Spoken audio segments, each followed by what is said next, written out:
Hello दोस्तों, मैं lawless Shrivas फिर से एक बार लॉलेस मैथ्स में आपका स्वागत करता हूं। दोस्तों, आज का हमारा क्लास है अनुपात समानुपात का सेकंड पार्ट।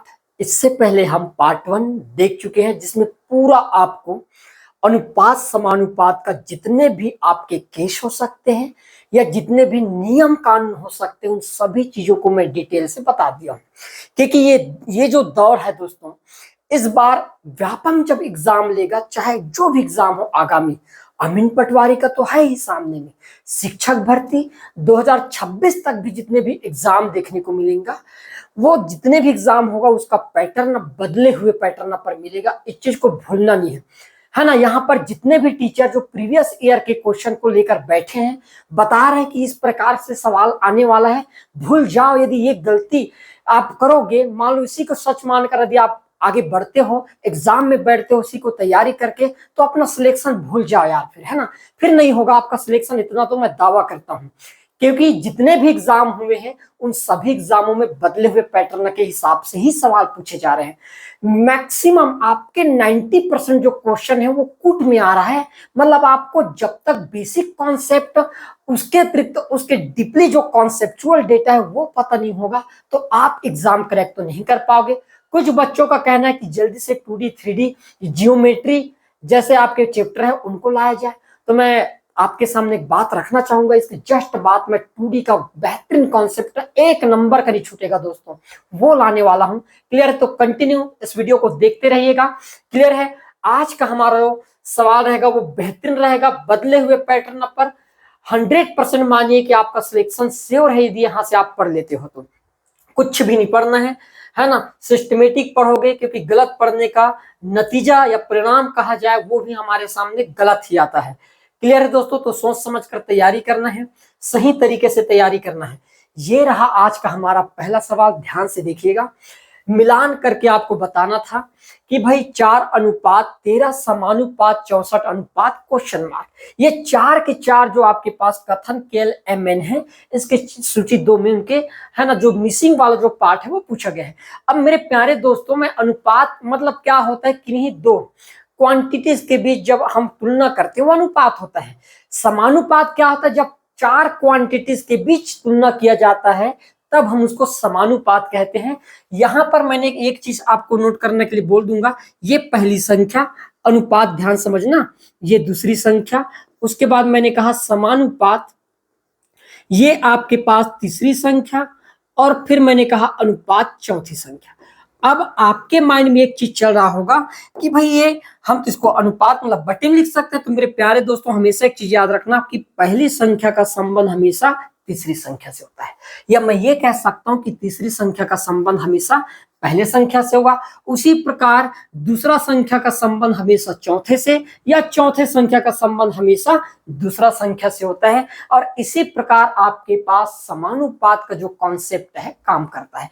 हाँ, जब भी आप जब तुलना करोगे तो पहली और तीसरी का करोगे, और जिस प्रकार से ये तुलना होगा उसी प्रकार से आपके पास दूसरा और चौथा भी संबंधित होगा। इस चीज को अपने दिमाग में बिठा लेना, है ना। जैसे मैं सवाल में देखूंगा कि भाई क्या दिया गया है, तो आप कहोगे 4:13, ध्यान समझना, समानुपात, फिर मैंने कहा 64 अनुपात, यहां पर क्वेश्चन मार्क दिया है, मतलब ये ज्ञात करना है। मेरे प्यारे दोस्तों, आपको मैं बताया था कि रिलेशन होता है उनके बीच, तो 4 पहली संख्या और यहाँ पर 64 तीसरी, तो चौथा और 64 के बीच होना चाहिए, तीसरी संख्या के बीच, है ना भाई, 4 और 64 के बीच। अब एक बताओ, 4 में कितने का गुणा करो कि 64 हो जाए, तो आप कहोगे 4 का गुणा 16 के साथ करना पड़ेगा। मुझे पता है 16 चौके कितना होता है, 64। भाई जब यहाँ पर 64 है तो फलाना जगह भी 64 मतलब 16 का गुना होना चाहिए। अब मैं 16 का गुना करूंगा, 16 3 48 की 8, हाथ क्या है भाई 4 हो गया, 16 कम 16, 16 और 4 20 हो गया। तो मैं समझ गया कि जो चौथा पद होगा दोस्तों वो कितने का होगा, 208 का होगा। मतलब के का जो करेक्ट होगा ऑप्शन नंबर तीसरा होगा। क्लियर है? उसी प्रकार यदि मैं बात करूं एल वाले की, तो एल वाले ने दिया क्या है, 9:15, फिर आपके पास समानुपाती 45 दे रखा है, 45 और अनुपात क्वेश्चन मार्क, ये वाले हमको डेटा क्या करना है, ज्ञात करना है। मैं अभी आपको बताऊं कि जब भी आप कंपेयर करोगे तो पहला और तीसरा का करोगे तो 9 में 5 का गुणा करने पर हो जाएगा भाई 9 5 45, आप ही बताओ होगा। तो मैं 15 में भी 5 का गुणा कर दूंगा, तो 15 5 कितना होता है, आप कहोगे 15 कम 15, 15 दूआ 30, 15 तिया 45, 15 चौक 60 और 15 पंचे 75। तो मेरे दोस्तों एल का जो करेक्ट आंसर होगा वो कौन सा होगा, 75 आ जाएगा। आया भी समझ में। फिर मैं बात करूं नेक्स्ट वाला का, यहां पर देखना 45, फिर अनुपात, फिर आपको ज्ञात करने वाला, फिर समानुपात, फिर 3 और फिर अनुपात कितना दिया गया है 2। अब मैं एक चीज कहूंगा, अब मैं तुलना, चूंकि बड़े इधर छोटे हैं, मतलब मैं एक चीज तो समझ गया कि अब मुझे 3 में कोई अंक का गुणा करना पड़ेगा जिससे 45 हो जाए। तो आप कहोगे 3 में मुझे 15 का गुणा करना पड़ेगा भाई, 15 कम 15, 15 दूनी 30 और 15 तिया 45। तो उसी प्रकार यहाँ पर 2 में भी मुझे 15 का गुणा करना पड़ेगा। तो आप कहोगे 15 कम 15 और 15 दूनी 30। तो क्वेश्चन मार्क वाली स्थान पर कौन सा अंक आ जाएगा, तो आप कहोगे भाई 30 आ जाएगा, मतलब m का दूसरा। तो उसी प्रकार आपके पास n का पहला हो जाएगा। दोस्तों इस प्रकार से आपको क्या करना है, सवाल को मिलान करना है। अब हम एक चीज कहेंगे यहाँ पर कि k का क्या होगा, k का तो तीसरा होना चाहिए। मैंने कहा k का दूसरा है, ये तो गलत हो जाएगा। क्लियर है भाई, k का तीसरा नहीं है, चौथा, ये भी गलत हो गया। k का तीसरा यहाँ पर है, k का तीसरा यहाँ पर है। ओके, l का चौथा होना चाहिए, l का चौथा यहाँ पर है, एल का पहला यहाँ पर है, तो ये भी गलत हो गया। तो मेरे प्यारे दोस्तों यहाँ पर आपका करेक्ट आंसर क्या होगा, मैंने कहा भाई ऑप्शन जो सी होगा ये मेरा यहाँ पर क्या हो जाएगा, एकदम करेक्ट राइट आंसर क्या होगा दोस्तों, हो जाएगा। क्लियर है भाई, मजा आया सवाल। आगे बढ़ते हैं, आपको हर एक सवाल नए पैटर्न के मिलेंगे, कुछ भी नहीं पढ़ाऊंगा मैं आपको, ठीक है। जो भी पढ़ाऊंगा फैक्ट पढ़ाऊंगा, एग्जाम में आने वाला है ना, एग्जामिनर भी छापेगा तो हमारे सवाल को छापेगा। क्लियर है, ये चीज अपने दिमाग में बिठा लेना यार। देखो यहाँ पर दिया गया है सूची 1 और ये सूची 2। यहाँ पर ए और सी का अनुपात देना है, आपको बताना है। यहाँ पर ए बी अनुपात बी सी, सभी जगह ए बी अनुपात बी सी, ए बी अनुपात बी सी, ए बी अनुपात बी सी। कई बार होता है दोस्तों क्या कि हमको ए बी सी तक नहीं बल्कि डी ई तक पूछ लेता है, और बच्चे गलत तरीके से सवाल बनाते हैं, और गलत तरीके से यदि सवाल बनाओगे तो उसका परिणाम भी आपको गलत मिलेगा। मैं कई बार बोल चुका हूं। बच्चे क्या करते हैं, बता दिया है उनको ए अनुपात बी अनुपात सी है, पहले ए बी का मान लिख लेगा भाई, ए बी का अनुपात 2 अनुपात 5, ठीक है। फिर बीसी का मान लिखेगा 3 अनुपात 4, 3 अनुपात 4। अब वो क्या करेगा, इस 5 को आगे और इस 3 को इधर बढ़ा देगा। अब गुणा कर देगा तो कहेगा 3 दूनी 6, अनुपात 5 तिया 15, अनुपात 5 के 20। गलत नहीं है दोस्तों ये तरीका, जिस तरीका को मैं गलत नहीं मानता, लेकिन क्या आप इतना परफेक्ट तरीके से, ये तो 3 ही अंक है आपके पास, ए अनुपात बी अनुपात सी का पूछा, मैं 5 अंक का पूछ लूं A B C D E, तब तो आपका हालत खराब हो जाएगा गुणा करते करते। क्या लगता है आपको भाई, आप हर चीज के लिए क्या रहे, सतर्क रहे तो ज्यादा बेहतर है। जमाना के हिसाब से आपको चेंज होना पड़ेगा। कौन सा तरीका सबसे इफेक्टिव है, किसमें आपको सबसे कम एफर्ट लगाना है। मैं नहीं चाहता कि मैं ज्यादा गुणा भाग करूं, मैं तो ये चाहता हूं कि कुछ ऐसा कर दूं कि ना तो मुझे ज्यादा मेहनत करना पड़े और एक्यूरेसी मेंटेन रहे। क्लियर दोस्तों, अब हम क्या करेंगे, ए और सी निकालना है, कोई बड़ी बात नहीं है। मैं हमेशा पहली और लास्ट वाला ही निकालूंगा, बीच वाला से मेरा कोई वास्ता नहीं है। मैंने कहा ए और बी का अनुपात कितना है, तो आप कहोगे 2 अनुपात 5, ठीक है। फिर मैंने कहा बी और सी का क्या होगा, तो आप कहोगे 3 अनुपात 4। मैं दोस्तों यहीं पर गुणा कर दूंगा तो 2 तिया 6 और 5 चौके 20। तो मैं समझ गया था कि के का क्या होने वाला है, 20, 6/20 और कट जाएगा भाई, ये 2 से कटेगा, 2 तिया 6 और 2 दहम 20। तो मेरा करेक्ट आंसर क्या होगा, तो मैंने कहा भाई पहला का जो तीसरा होगा मेरे दोस्तों, ये मेरे यहाँ पर क्या होगा, एकदम करेक्ट आंसर आए भी समझ में। उसी प्रकार दूसरा हम देखते हैं। अब बहुत आसान है, आसानी से बना लोगे, कोई बहुत बड़ी बात नहीं है। ए और सी का ही तो निकालना है मुझे बी से क्या लेना देना है ना। तो मैंने कहा ए बी का मान 5 अनुपात, आप लिख दो 5 अनुपात 9, चाहे वो सी की जगह लिखा है, कोई मतलब का नहीं है, ठीक है। उसके बाद बी और सी का मान दिया 4 अनुपात 3, तो मैंने लिख भी दिया 4 अनुपात 3। आप गुणा करके देखो, 5 चौके 20 अनुपात 4 तिया 9 तिया 27 है ना, कितना हो जाएगा 9 तिया 27। 27 कहाँ है भाई ऐसा ऑप्शन, तो मैंने कहा 20 अनुपात 27, तो आपके पास एल का क्या होगा, दूसरा ही होगा। क्लियर है दोस्तों। फिर मैं क्या करूंगा, एम का निकाल लूंगा, एम का भी मैं वही करूंगा आपको। ए और सी निकालना है हमको, बी से क्या मतलब जब पूछा ही नहीं है तो, है ना भाई। ए बी का मान दिया है 3:4, चलो भाई लिख दिया मैंने 3:4, ठीक है। उसके बाद बी सी का मान दिया है 2:7, वो भी लिख दिया मैंने 2:7। अब गुणा कर देते हैं, 3 दूनी 6 और 7 चौक 28, 2 से कटेगा, 2 से कट जाएगा, 2 तिया 6 और 2 14 में 28। क्लियर है दोस्तों। तो कौन सा होगा, तो मैंने कहा फिर तो एम का आपके पास चौथा और लास्ट बच गया हमारे पास, इसका तो पहला होगा। क्लियर है। एन का पहला होना चाहिए, मैं ये मान लू एन का दूसरा, देखो ये कट गया, एन का पहला यहां पर है, एन का तीसरा यहां पर है, कट गया, एन का तीसरा यहां पर है, कट गया। तो मेरा करेक्ट आंसर क्या होगा दोस्तों, ऑप्शन नंबर जो सी होगा मेरे प्यारे भाइयों, ये मेरे यहां पर क्या होगा, करेक्ट आंसर होगा। आगे समझ में, आगे बढ़ते हैं। देखिएगा अगला सवाल, बहुत ही एक विशेष जानकारी, अमीन पटवारी का स्पेशल बैच, ठीक है। आपको संपूर्ण ऑनलाइन क्लासेस और साथ में टेस्ट सीरीज मिल जाएगा।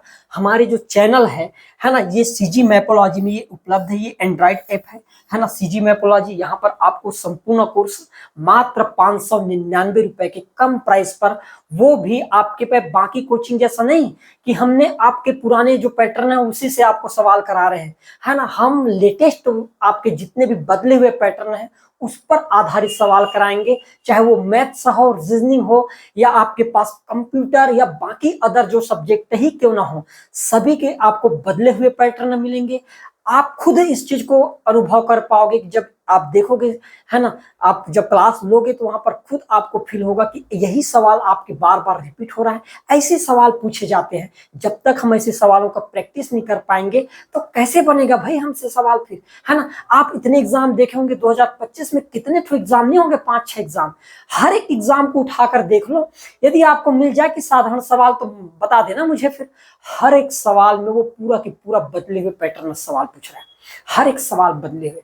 भाई आपको समझ क्यों नहीं आता ये चीज, है ना, आप समझते क्यों नहीं हो, ठीक है।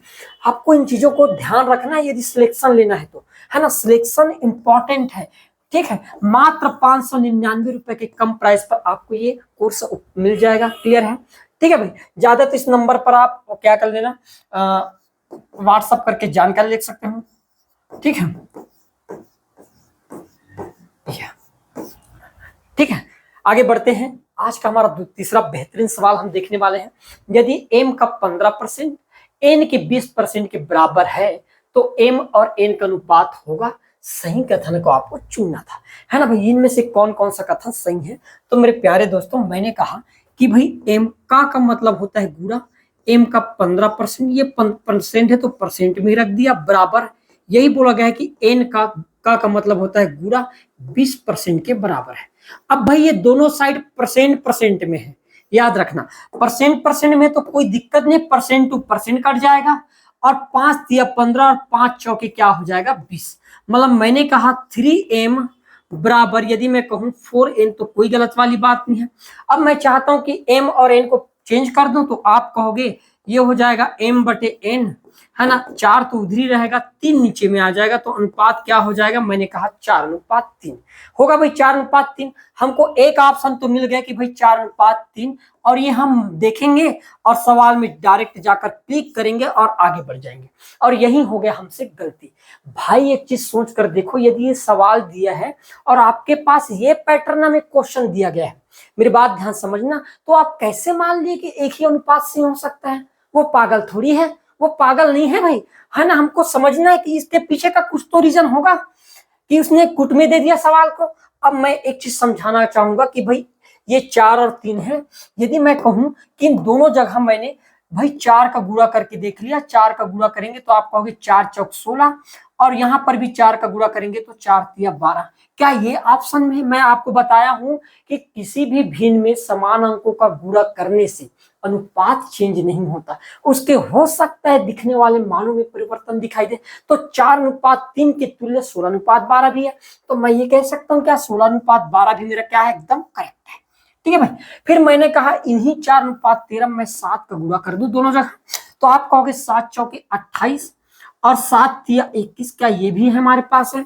तो आप कहोगे भाई ये भी तो है हमारे पास एम ग्रुप में 28:21, तो ये भी मेरा क्या होगा? करेक्ट आंसर होगा। दोनों जगह करना है ना, ऊपर और नीचे दोनों जगह 7 का गुणा। ठीक है भाई। अब मेरे पास 12 इसको तो मैं यहीं पर देखकर समझ गया, ये काट दूंगा 4 से, तो 4×3 = 12 और 4×2 = 8। भाई जिसका अनुपात ही 3/2 है वो क्या 4/3 बना पाएगा? बना पाएगा लगता है आपको, है ना भाई। तो मैंने कहा कि मेरा के भी सही, एल भी सही और एम भी सही है, तो क्या होगा भाई? ऑप्शन नंबर जो सी होगा दोस्तों, ये मेरा करेक्ट आंसर होगा। मैक्सिमम बच्चे ने यही गलती कर आए कि भाई शुरू वाले अनुपात को देखते उन्होंने सही मानकर टिक कर दिए। जब यहाँ पर आंसर की आया, मॉडल आंसर की, तो खुद ये शौक में रह गए कि हुआ क्या। उनको तो लगा कि सरकार ने व्यापम नहीं गलती किया। अरे व्यापम की गलती दिखता है ना भाई, अपना गलती नहीं दिखता है ना। तो ये गलती आपको बार बार नहीं करना है। क्लियर है? आगे बढ़ते हैं। देखो अगला सवाल बहुत ही बेहतरीन सवाल है दोस्तों। ये छपने वाला डाटा है, ये छपेगा, मान लो ये मोस्ट AIMP सवाल है, आपको नहीं मिलेगा ऐसा सवाल कहीं दुनिया में, बता रहा हूं। क्या बोला गया है? निम्न में से सही कथन को चुनकर आपको बताना था।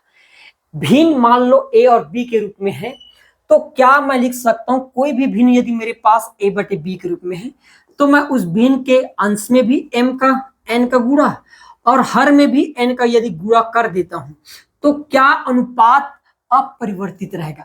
यहां पर अनुपात के बारे में पूछा गया, तो मैं बताया हूं दोस्तों कि समान अंकों से गुणा होने पर ऊपर भी n का और नीचे भी n का, तो गुणा होने पर क्या होता है, चाहो तो आप गुणा करने के बाद जो रिजल्ट आएगा an और ये bn, इसमें आप नहीं काट सकते, क्या n to n कैंसिल हो गया, तो आखिर में तो आपको a/b ही मिलेगा ना भाई। तो अनुपात चेंज कैसे होगा? अपरिवर्तित रहेगा।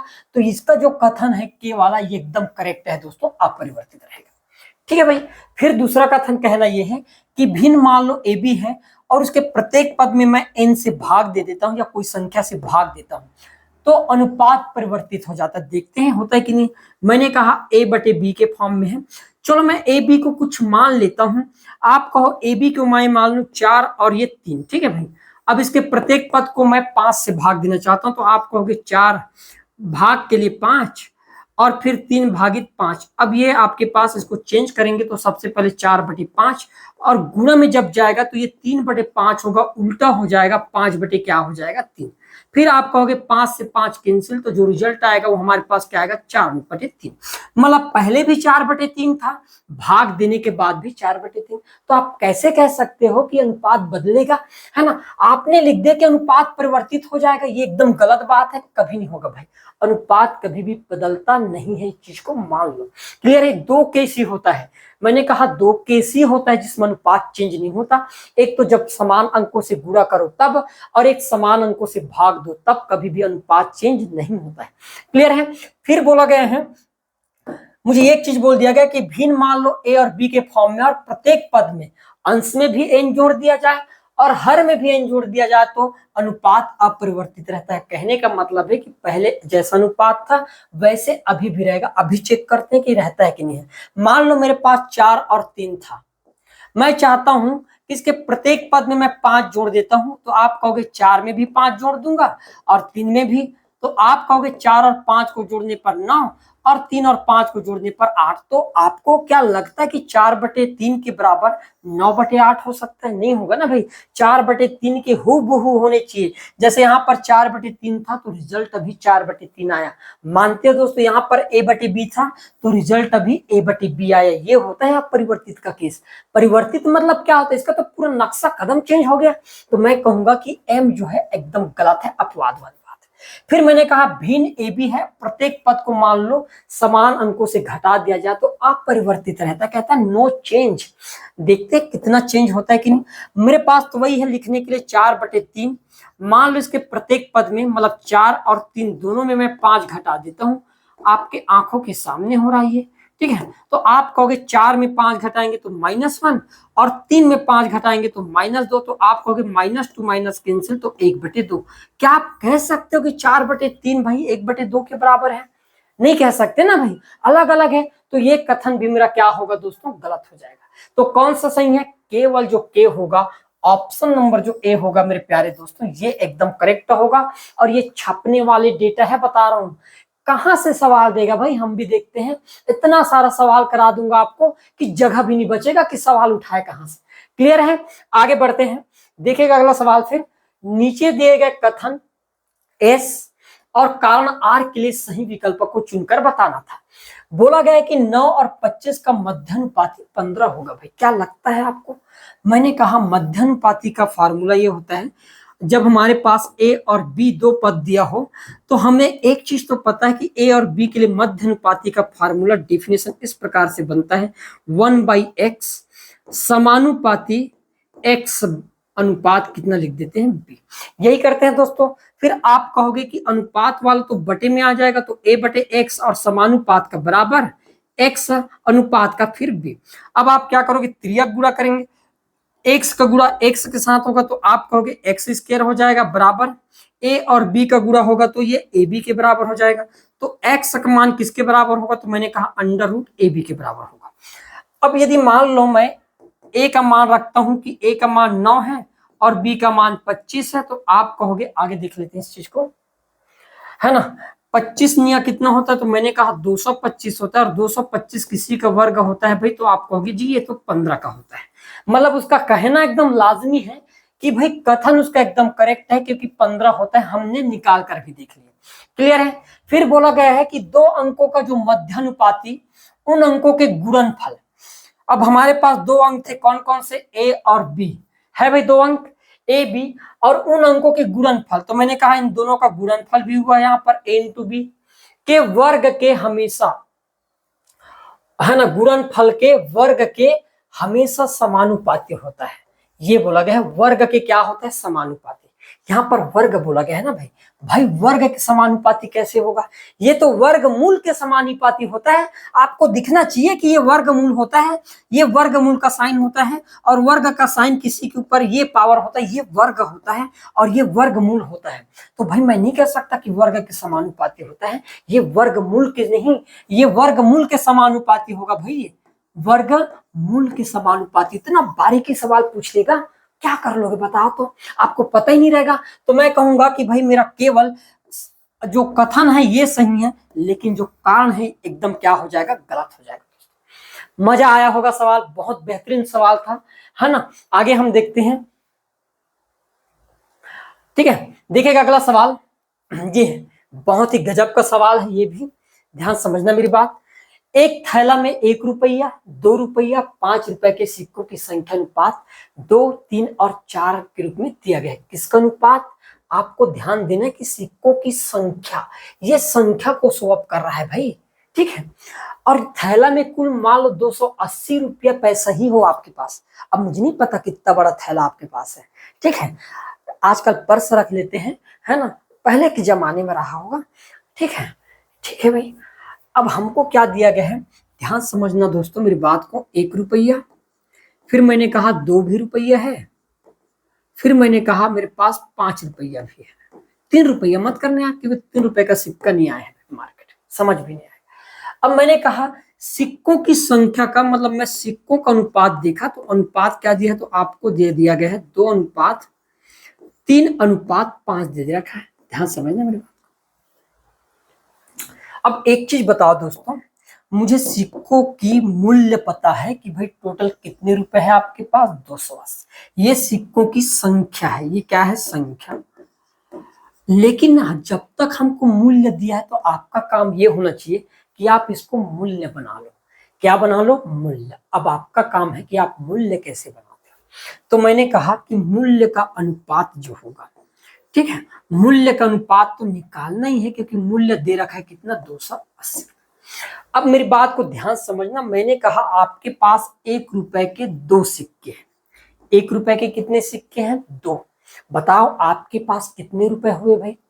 मैंने कहा 1-1 रुपए के मैं 2 सिक्के जेब में रखा हूं, तो मैं कह सकता हूं कि मेरे पास 2 रुपए है, कह सकता हूं भाई 2 रुपए है, ठीक है। फिर मैं कहूंगा एक चीज बताओ, आपके पास 3 रुपए 2 रुपए के 3 ठो सिक्के हैं, 2-2 रुपए वाला 3 सिक्का पकड़े हो, बताओ कितने रुपए होगा। तो आप कहोगे एक सिक्का 2 रुपए, 2 सिक्का 4 रुपए, और 3 सिक्का 6 रुपए। मानते हो आप 6 रुपए होगा, प्लस का चिन्ह प्लस। अब मैंने कहा 5 रुपए के आपके पास मैं अनुपात गलत लिखा हूं, ये 5 नहीं होगा, ये 4 हो गया। ध्यान से समझना, 4 सिक्के हैं। मैंने कहा 4 सिक्के 5-5 वाला, 5 रुपया, एक और 5 रुपया 10, एक और 5 15, एक और 5 20। मैं कह सकता हूं कि 20 रुपया हो गया। मैंने टोटल जोड़कर देखा, 20 6 26, 26 और 2 28, और 28 का मान दे रखा है दोस्तों 280। तो आप नहीं कह सकते कि भाई 28 कम 28 और 28 दहम 180, एक का मान 10, या मैं ये कहूं कि 28 के आगे केवल एक्स्ट्रा आपने जीरो ही तो फिट किए हो। क्या फिट किए हो? जीरो। मतलब बहुत आसान है। मेरे कहने का मतलब ये है दोस्तों कि भाई जोड़ने पर हो गया 28, और 28 का मान कितना दे रखा है? 280 दे रखा है। तो मैं ये कहूंगा कि भाई आपने 28 को 28 ज्यों का त्यों लिख दिए, और जीरो अपने मर्जी से लगाए हो। मैं तो यही कहूंगा ना भाई।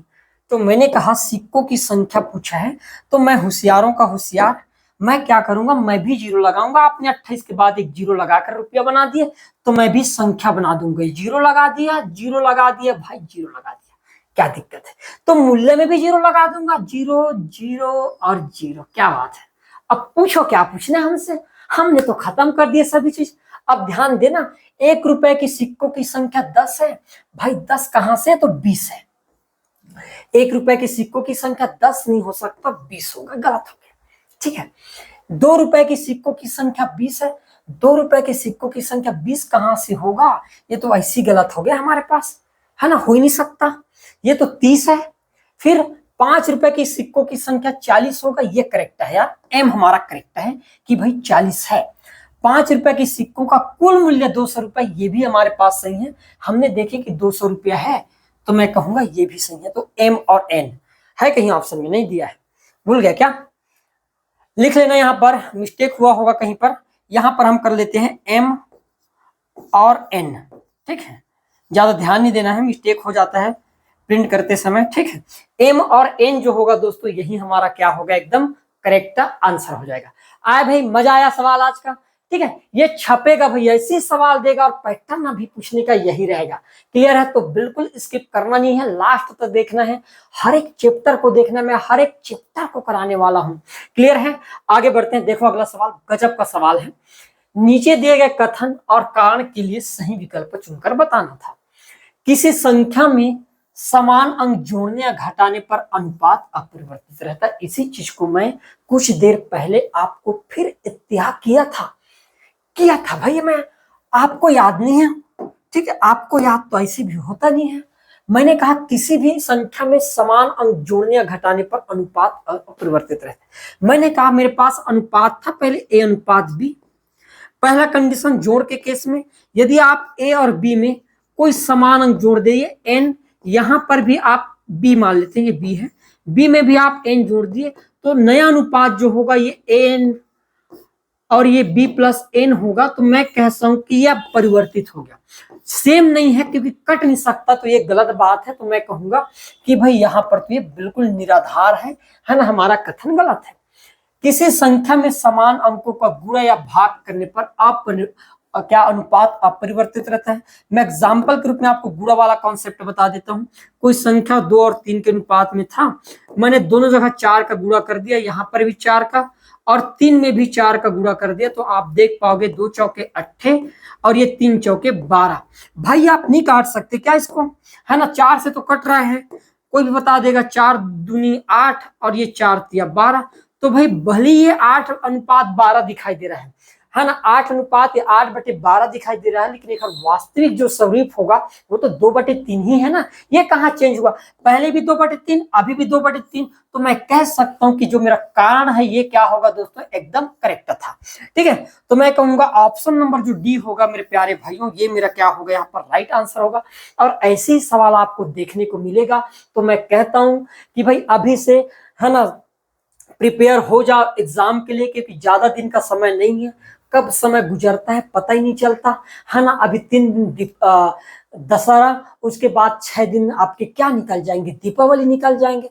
भाई 10 दिन तो ऐसे ही कम हो गए, 10 दिन कम नहीं हुए आपके, उसके साथ साथ 6 दिन एडजस्ट है ना। आपको खुद प्रिपेयर होने में फिर टाइम लगेगा, मतलब 15 दिन तो ऐसे ही कट गया। मतलब आपके पास 40 दिन का ही समय बचा है। अब क्या जानते हो 40 दिन में कैसे तैयारी करना है, वो आपके ऊपर डिपेंड करता है। ये मोस्ट इंपॉर्टेंट सवाल है और ये छपेगा यार, ये मोस्ट आईएमपी डेटा है, मोस्ट आईएमपी डेटा, ठीक है। आपके एग्जाम के लिए स्पेशल तैयार किया गया सवाल है। एम और एन का अनुपात दिया है 2:3, मुझे इतने का मान बताना है। तो मैं चाहता हूं कि मुझे तो 3m + 5n अपान 6m - n का मान बताना है। तो मैं कहूंगा कि m का मान 2 है, ठीक है भाई। m का मान 2 है तो मैं क्या करूंगा, 3 × 2 + 5 और उसके बाद n का मान कितना दिया है, 3, तो गुणा 3 कर दूंगा। अपान नीचे में 6, m का मान 2 है तो 2 माइनस n का मान 3 है तो 3 लिख देंगे। अब आप देख पाओगे 3 दूनी 6 + 5 × 15 बटे 6 दूनी 12, 12 और 3 में 3 घटेगा तो 12 में 3 घटाएंगे तो जो भी आएगा ना 21 और ये हो जाएगा 9। 3 से कटेगा 3 × 7 = 21 और 3 × 3 = 9, तो क्या होगा भाई 7/3 है कहीं ऑप्शन में भाई, है ना। मैंने कहा के का हो जाएगा मेरा दूसरा। क्लियर है दोस्तों, आगे बढ़ते हैं। यदि x y का मान 7 और 3 है तो इतने का मान आपको ज्ञात करके क्या करना था, बताना था। ये भी आपके पास बढ़िया सवाल है, देखते हैं कैसे डील करेंगे। दिख रहा है ना सभी को, ना दिखे तो बताना यार, है ना। जो जो दिया गया है वही लिख रहा हूं मैं। x का मान दे रखा है, x का मान दे रखा है 7 और y का मान दे रखा है 3। मुझे ज्ञात करना था xy बटे +y² अपान x² माइनस y²। तो आप कहोगे x का मान 7, y का मान 3 प्लस y का मान 3, तो 3 का स्क्वायर किया गया है, ठीक है। और यहाँ पर 7 का स्क्वायर माइनस 3 का स्क्वायर, यही है भाई। आप कहोगे 7 × 21 और 3 का वर्ग 9, 7 का वर्ग 49 और 3 का वर्ग 9। तो आप कहोगे 21 और 9 कितना होगा, जोड़ने पर 30 और 49 में 9 घटेगा तो 40, 0 to 0 तो क्या होगा 3/4, है ना भाई। तो मैं कह सकता हूं कि एल का क्या हो जाएगा आपके पास 3:4। अब हमारे पास ये वाले डेटा बच गया।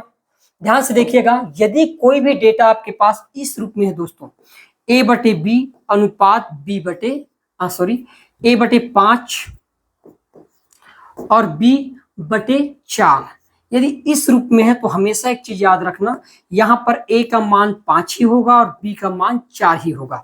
इसका मतलब a अनुपात b का मान यदि देखा जाए तो 5:4 ही होगा, इसमें कोई दो मत वाली बात नहीं है। तो मैंने कहा m का फिर तो आपके पास पहला हो जाएगा। अब बच गया हमारे पास √a अनुपात √b, √a अनुपात √b बराबर हमको दिया है 3:4। अंडर रूट हट जाए तब काम बनेगा, तो a अनुपात b, दोनों साइड वर्ग करने पर 3 का वर्ग 9 और 4 का वर्ग 16 हो जाएगा। है भाई कहीं ऐसा है? तो मैंने कहा n का फिर तो मेरा क्या होगा, तीसरा ही होगा। अब कौन सा ऑप्शन है जो मैच कर रहा है ये भी हमको पता करना है।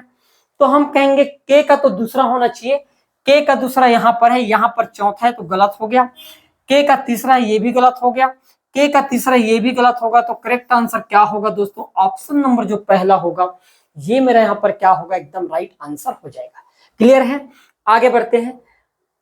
तो ये रहा आज का हमारा कुछ इंपॉर्टेंट सवाल। अनुपात समानुपात का पार्ट 2 है। इससे पहले मैं पार्ट 1 बता चुका हूं, जिसमें जितने भी बेसिक कॉन्सेप्ट हो सकते हैं उन सभी डाटाओं का जिक्र किया हूं, है ना। उन डाटाओं के अतिरिक्त, है ना, हम कुछ इंपॉर्टेंट सवाल भी देखेंगे। और मैं एक चीज और बोलना चाहूंगा कि यदि आप उन डाटाओं को पहले नहीं पढ़ोगे, है ना, तो आपको इधर जो सवाल मिलेंगे हो सकता है वो थोड़ा अटपटा सा लगे। तो मैं चाहता हूं कि आप पूरे, है ना, जो पार्ट 1 है उसको कंप्लीटली देखें, उसके बाद इधर बाकी चैप्टर को, बाकी जो क्लास है उसको भी आप कंटिन्यू देखते रहें। क्लियर है दोस्तों? तो आज के लिए इतना ही, धन्यवाद।